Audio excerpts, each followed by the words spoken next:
Richard Allen's arrest affidavit doesn't go as far as to say that he is the actual murderer of Libby and Abby. And when Carter is asked, is Richard Allen the man on the bridge, he'll only go as far as saying, well, I signed the affidavit, didn't I? And he states that he's read it several times and that he's comfortable with what's in it.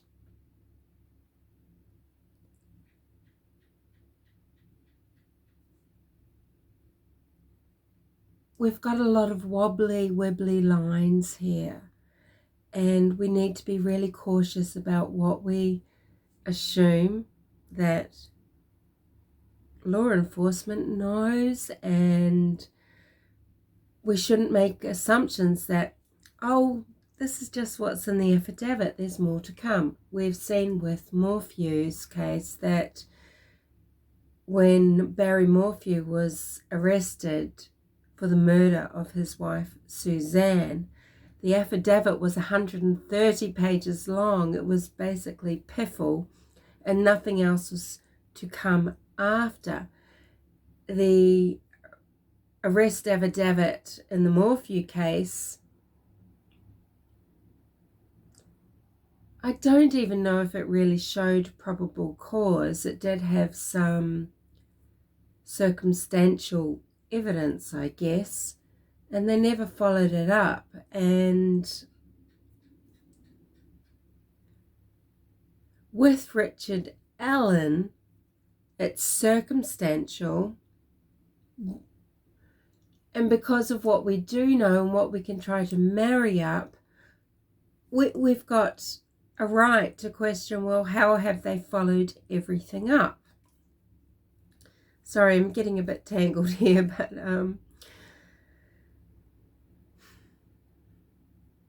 so Carter isn't even acknowledging that Richard Allen is the person on the bridge, and the affidavit does not acknowledge that Richard Allen is the one-on-one killer of Libby and Abby. He's charged with felony murder.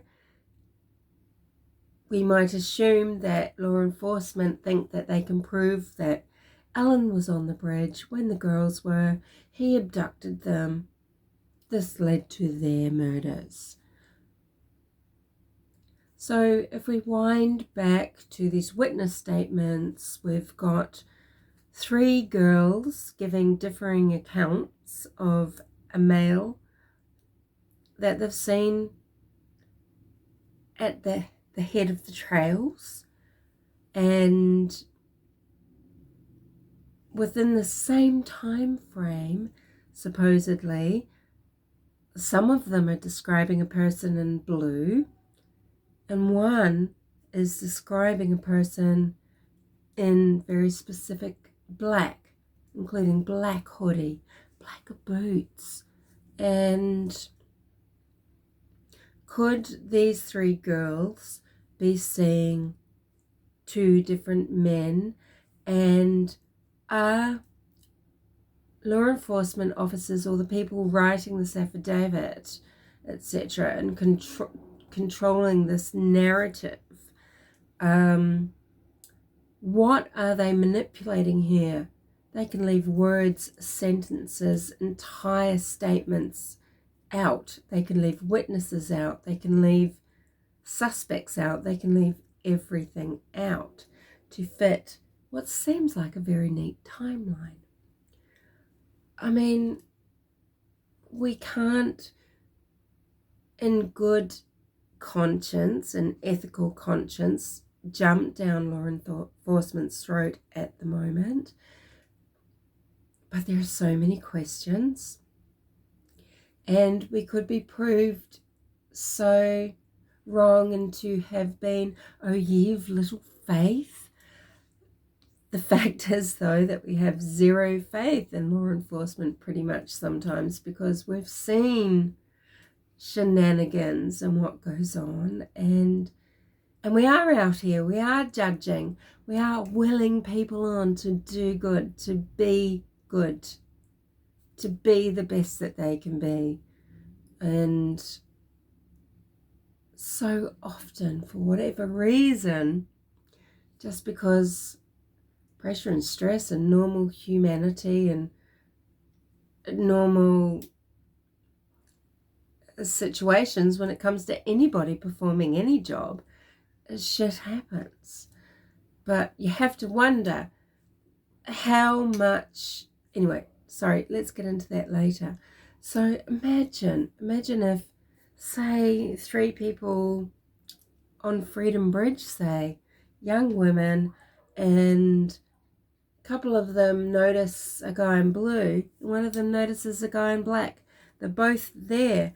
They're not the same person. They are a different person. And then these 2 people, males, in different uniforms, one in blue, one in black, make their way to Highbridge.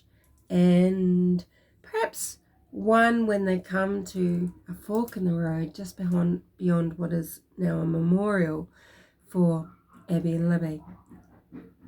Maybe one continues up 501, that person being the boy in blue, Richard Allen. Maybe one goes down the 505, the trail that leads on down to the creek and to the lower side of the trails.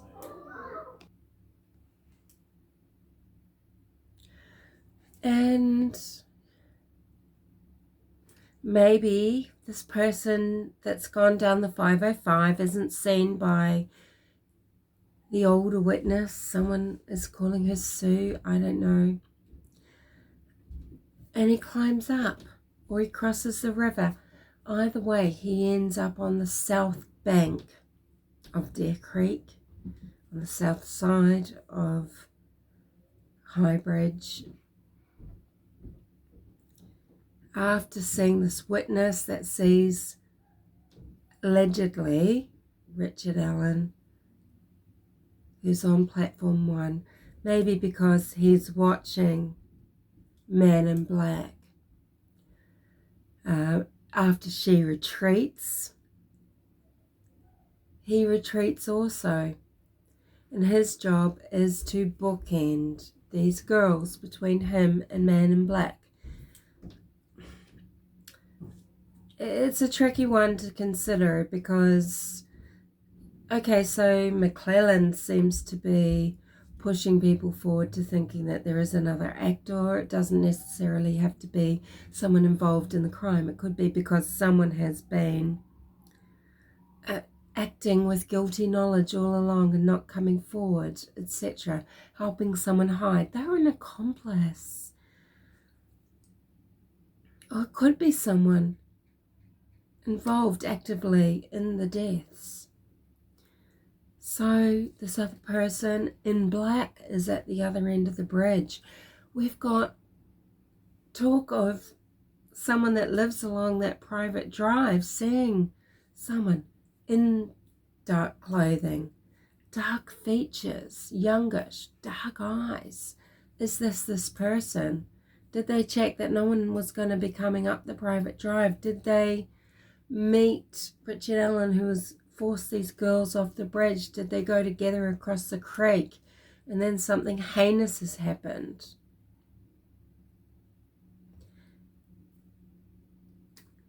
There's talk of sightings along Hoosier Highway to the west, and then someone else muddy and bloody to the east, north, before the CPS building. We can't speculate about where they were on Country Road 300 because it's strange to me that it does specify north when you consider the cameras at Mears and at Hoosier Harvest Store.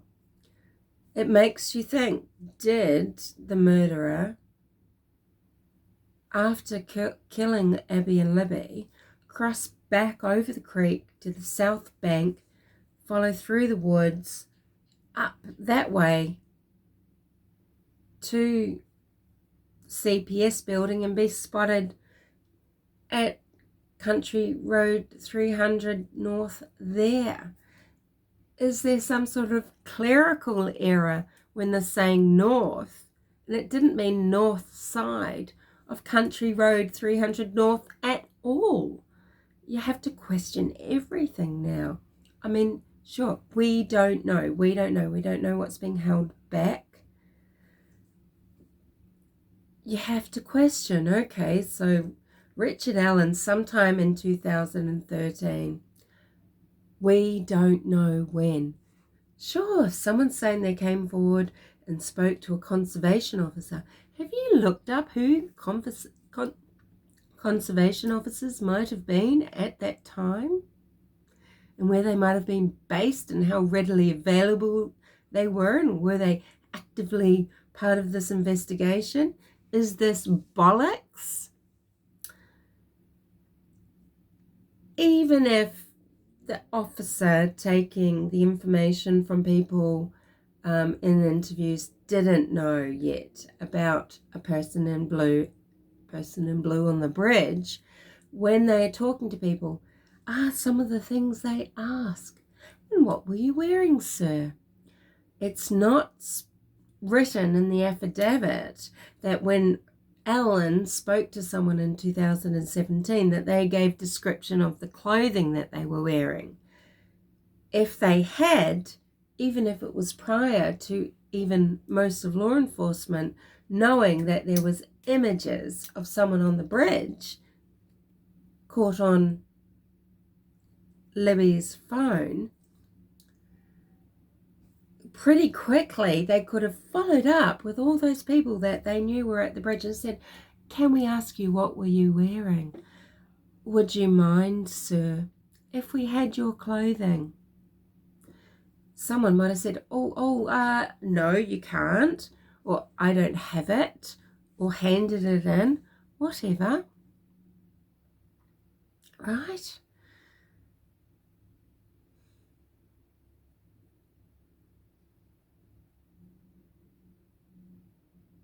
Sorry, there's just so much. And it would have been easier to have this as a conversation with someone, I guess. What have I written? Bear with me. Please just be kind.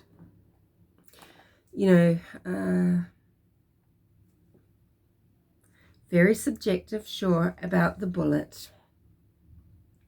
But I'm sure we can see some very convincing images of this is the bullet, and this is a bullet that we put through the gun. Look at this mark. See how it matches this mark? I mean, I don't know how important it is, but the crime scene was staged. You'd think that if this bullet was really important, it was really important to try and find it at Ron Logan's. Did it seem to be a really major drive? They may have expected that this search warrant is going to be released. What if it gets released early? We don't want to give it up about the bullet. But it really doesn't seem to be angled looking for a magic gun, for a magic bullet. It's looking for clothing. I mean, it's looking for that blue jacket, you know, some trousers muddied and bloodied. It's looking for shoes muddied and bloodied. It's looking for fluid of all types, seen and unseen. And what I think is quite important, it's looking for all sorts of things that might tie into CSAM, CP, that angle. It's as if that bullet didn't exist because they're following a Klein route. They've been to the Kleins on the 25th of February. There's this catfishing connection, and it seems to be very important to them to follow this connection through at Ron Logan's. Ron Logan did not have the specific type of gun that shoots a .40 caliber bullet. maybe that's why they absolutely left him alone, not forsaking all the other things, such as they clearly didn't find physical evidence, blood, mud, clothing, hair fibers, etc.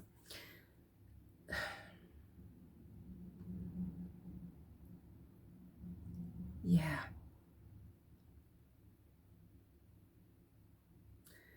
We need better. We need better from people than organizations and groups that don't communicate. Poor communication is the root of all evil. It's what sometimes allows evil to keep existing. You know, did all law enforcement agencies, considering that apparently they found this .40 caliber bullet at the scene, did they ask for an amnesty of all guns that could have been returned? Did they ask for, did they search records of everybody who has a license? You know, was Richard Allen's gun licensed? He bought it way back. He may have let this gun just drop off the face of the earth as far as licensing goes, right? So have they, in being so, we've got to be sneaky, we're so worried about how smart we have to be, should people just come out blasting, come out fighting, put it out there? Who's got a .40 caliber gun? Because it wasn't used to kill the girls possibly, so hey, who's got a .40 caliber gun? Wow, that gets people that might have been doubting before that it's their husband walking across the bridge in clothes that they think they might recognize. There might be no doubt when there's a .40 caliber gun bullet found at the scene. Law enforcement have allowed the doubt to seep in, right? With everything they seem to have done. But again, we still have to allow them some modicum of faith and respect, because we don't know what they've got. But as we've learned from past cases, sometimes they have nothing else. And when you start really letting yourself digest this affidavit, it gives you concern. Even if Ellen is the killer or related to the crime, it gives you deep concern that they will get a conviction.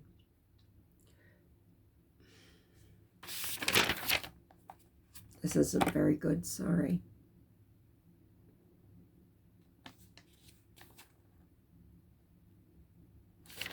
Yeah, and I've just got these random notes now.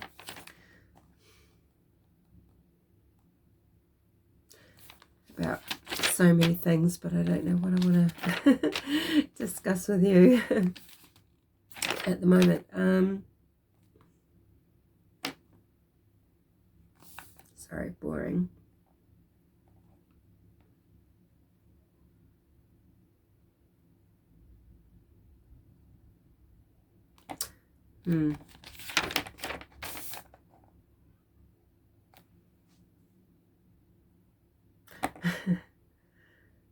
Yeah, it's funny too, because clearly they would have, been really interested in burner phones. Now that is something that Richard Allen was using, and the records that they were able to get from different phone companies, some of them only keep them for 1 year. Surely they could have done all of this in 1 year. Some of them 7 years. The majority of them only 2. Unbelievable. Alan's come forward. They could have gotten phone details. Did they? All it says in the paragraph in the affidavit is, he's come forward. I was on the trails from 1:30 to 3:30. It doesn't state I went to work and then I did this and then I went home. Please, in the name that is good and righteous, they had more. They have more. And hopefully they have more so that Richard Allen can't now just say, well, I mean, this is a concern, right? They got jack shit then. And so Richard Allen can deny, or say anything. They've got nothing to cross-reference and say, actually, sir, not gentleman, not sir, actually suspected felonious murderer. You said this back in 2017 and it's not marrying up now. But, what did they ask then? Okay. In October 13, 2022, sure, he has then stated, maybe, we don't know how this came about, but the clothing he then does mention, blue jacket, gives the name, is it Carhartt or whatever, the jeans, etc., right?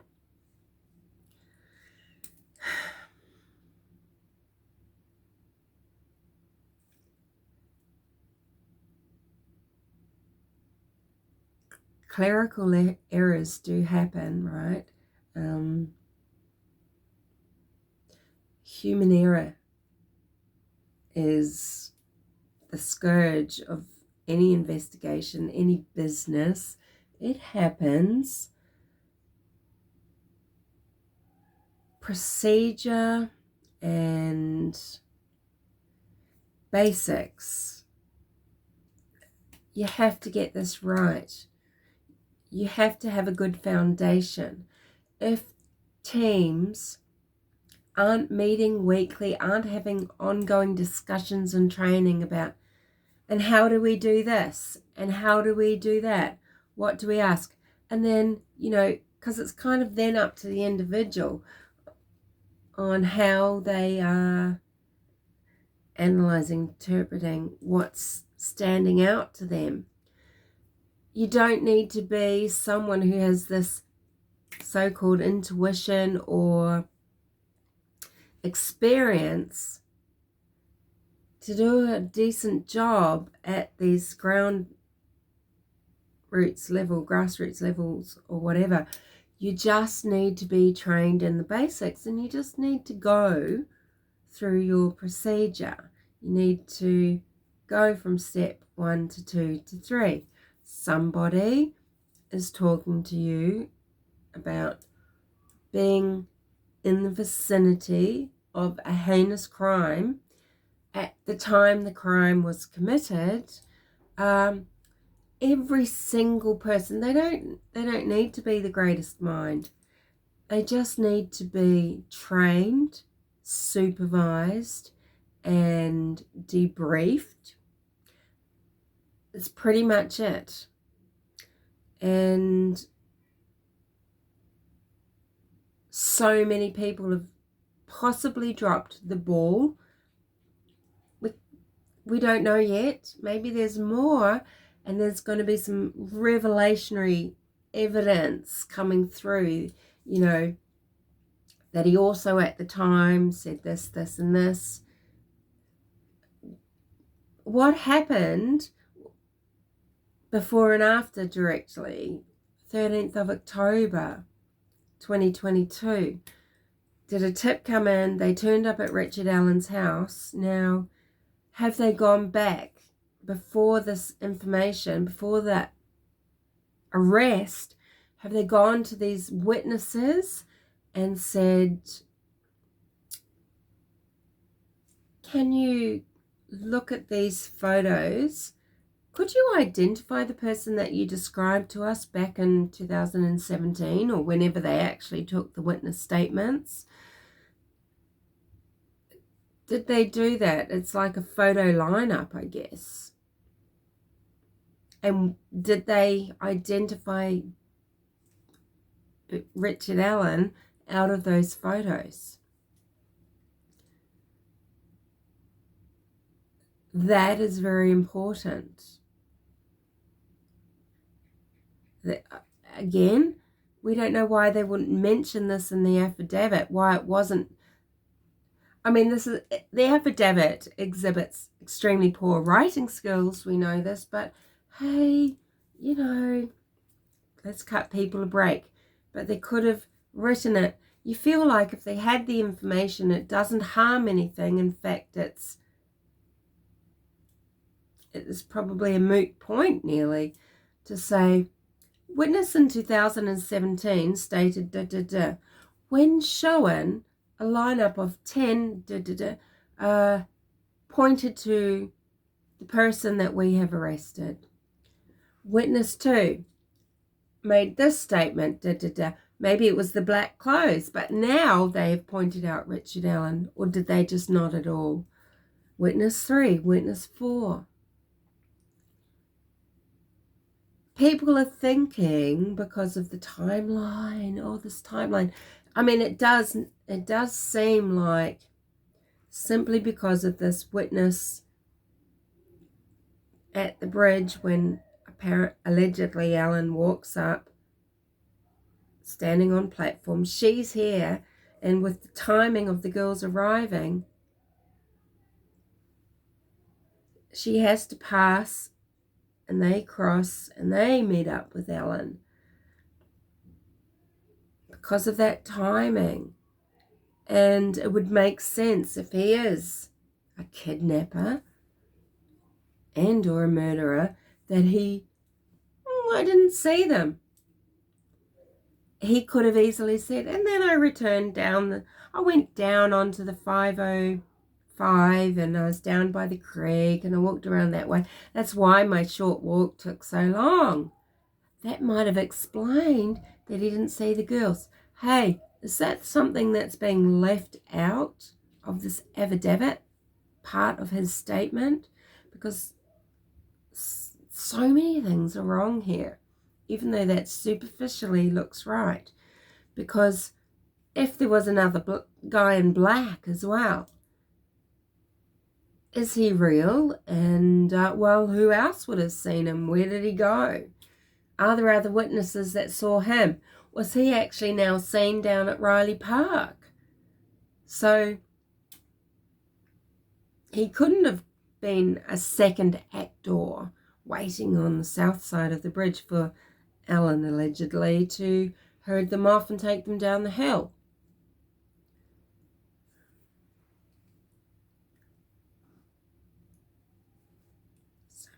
So much to say. Sorry.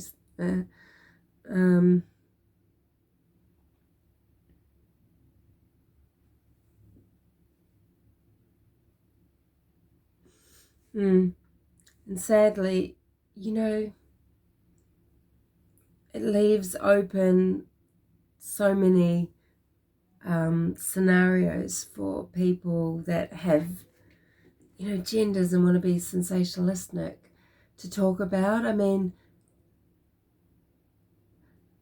I do like to go there sometimes, but mainly I like to do that because I like to talk it through. It's kind of like I want to talk it out so that I can discard it, so that I can understand something. And I just want to be able to remove it.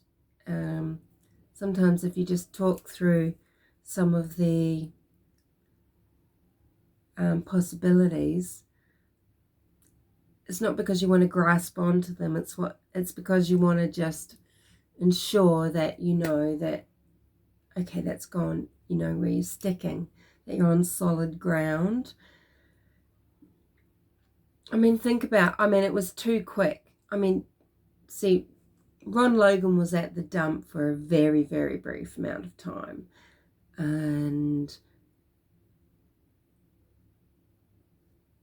consider that there are people not just trying to pin him with the murders, but say the murders didn't happen on that day. Oh, well, maybe Ron Logan's job was to, take things to the dump. I mean, did they search the dump anyway? Did the FBI search the refuge station? They really felt sure that Logan was related to the case, did they? They drew up the search warrant. They went in looking for electronic things that data can be stored on, USB sticks, etc. This seemed very important after the Klein's raid, right? But did they then go and look in the dump? I mean, I guess maybe they thought, did they have no reason? If they really thought Ron Logan was suspicious, did they go and look at the dump? No. So they believed in the timeline for some reason, right? The FBI believed in the timeline.